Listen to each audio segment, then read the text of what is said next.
DJ रवि दीवाना बासी चौक।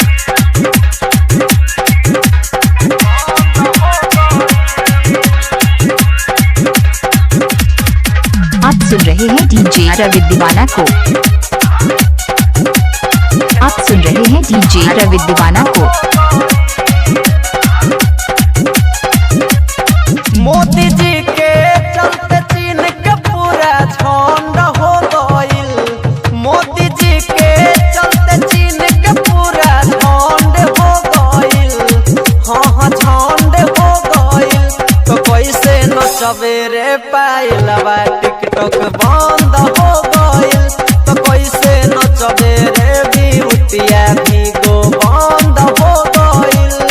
मोदी जी के चलते चीन के पूरा झंड हो गइल। मोदी जी के चलते चीन के पूरा झंड हो गइल। हाँ झंड हो गइल।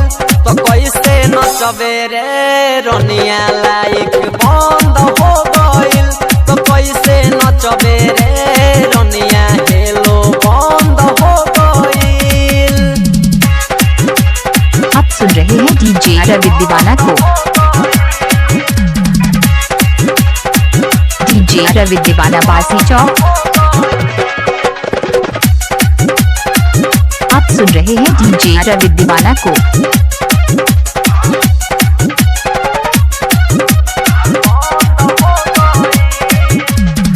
माही मोनिसा ब्यूटी खुशबू गाजीपुरी रोड पर जाके अब करबू जी हजूरी।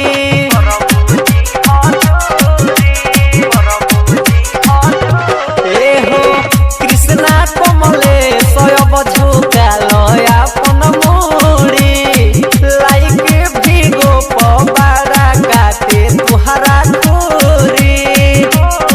चाइना वालन के सारा घमंड खो गइल।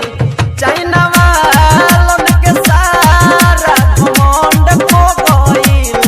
हाँ घमंड खो गइल। तो कैसे नचबू सनरे छिनरी भीगो बंद हो गइल। तो कैसे नचबू सनरे खेलनी लाइक बंद हो गइल। आप सुन रहे हैं डीजे रवि दीवाना को।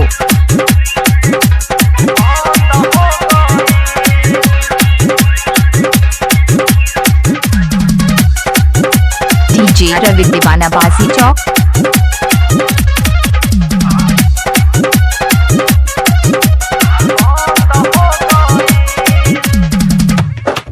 घर के इज्जत रखले खूंटी पटांग के भइले सटार लाइक फॉलो मांग के।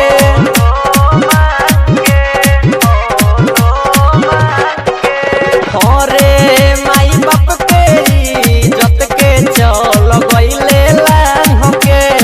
छोटे का बड़ा उधारी देखइले जान के। ज्वाला रोहित राजा कहे भीतरी डंड हो गइल। परदीप धनंजय पप्पू झंड हो गइल। हाँ झंड हो गइल। तो कैसे नचबे रे कनियावा टिकटॉक बंद